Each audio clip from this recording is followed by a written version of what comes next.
Absolute Batman is a comic that has been turning a lot of heads since it premiered in October of 2024. It's written by veteran Batman writer Scott Snyder and drawn primarily by the stellar Nick Dragotta, who I know mostly from the Image comic East of West. The tagline is something along the lines of, "What if Batman wasn't rich?" And the series takes a lot of pillars of the Batman universe and twists them around. Now, you could argue that the popularity of a series that messes with the Batman formula, as much as Absolute does, proves that Batman as a concept has grown stale. But I would argue that the comic's success actually shows that the core concept of Batman is as healthy as ever. I'm Matchstick, and this is me analyzing different parts of the Batman universe, specifically how they relate to storytelling. I'm a writer with a few novels in the Kindle store, and there's a link to my newsletter in the description if you'd like to stay updated on new videos, because we all know YouTube isn't great at that. Anyway, before we get into Absolute Batman, let's talk about a few important eras in the Batman franchise's past. The first would be the concept's early days in the 1940s.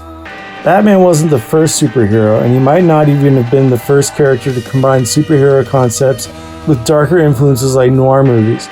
But Batman has always pretty much been a product of the fusion of superhero escapades with crime and noir vibes. Another major event would be the Batman TV show in the 60s.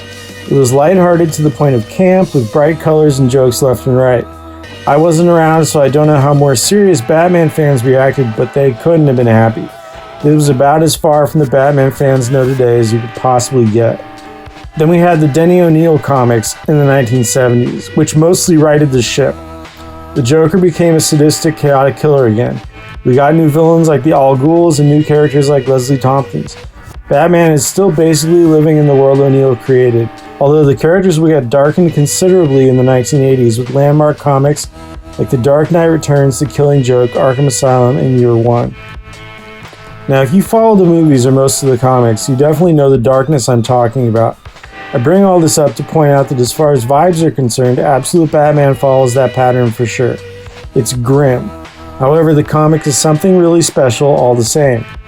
Although Batman comics in alternate universes are nothing new, from Elseworlds classics like Gotham by Gaslight to futuristic takes like Year 100, what Absolute does is something different. There have even been stories with a poor Batman before, and stories where roles in the cast are switched up, but there's something about Absolute that feels different, and to me it comes down to one thing: confidence. Scott Snyder is Batman royalty. He's been writing Batman comics for around 15 years, and in that time he's basically done everything you can do with the character. He's created iconic villains like the Court of Owls and the Batman Who Laughs. He's gone completely off the rails in comics like Death Metal, setting flying Joker dragons free. But this is different. He's not writing Batman an X or Y adventure. He's changed who this Batman is. Instead of an old grizzled crime-fighting machine, we find a younger kid. Instead of a loner, we get a guy who ends up needing help from his friends. Friends that in this case include the Penguin, the Riddler, and Killer Croc. Batman doesn't sweat small crimes. The Penguin is a small-timer here, and that's not a problem. One thing I love is that the geopolitical setting is more thought out here. Drugs and guns are being shipped to Gotham from Florida, amid other references echoing real events and trends. And then there's the Absolute Joker.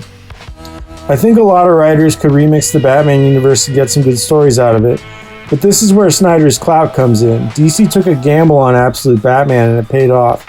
Would they have made that same gamble on a story a newcomer pitched? No way. I assume they greenlit the idea because Scott Snyder has a track record he does. But I'm very glad they did, because who knows what Grant Morrison or Dan Waters would do given the same free reign. Shit could get pretty buck, and here's hoping Absolute Batman opens those floodgates.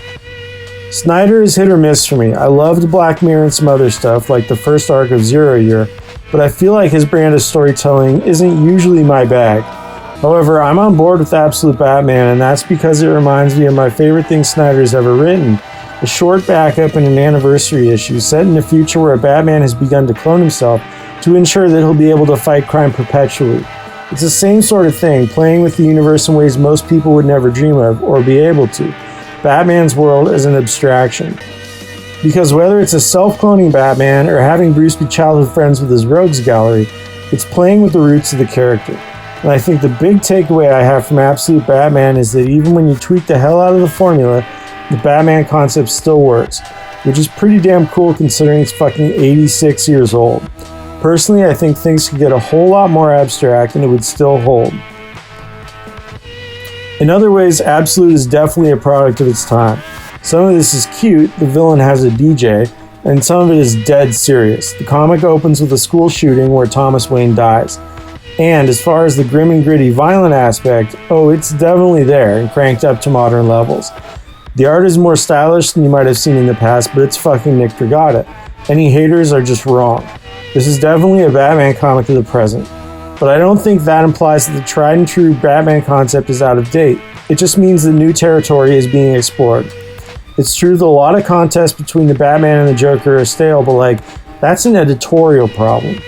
For example, bring in some new villains. That's an area that Absolute doesn't really touch. Black Mask has a new song and dance in the first arc, but it's still a character that was invented in the mid-80s. I think if anything, Absolute Batman proves that the concept needs room to breathe and evolve. Anyway, the comic is coming out monthly, or you could be a punk like me and only buy the collections, the first of which is out as of this video being made. I also have to plug the art one more time because Dragata is amazing and is 100% gas pedal on this. Anyway, you know where the buttons are, and do comment if you have any thoughts. Peace.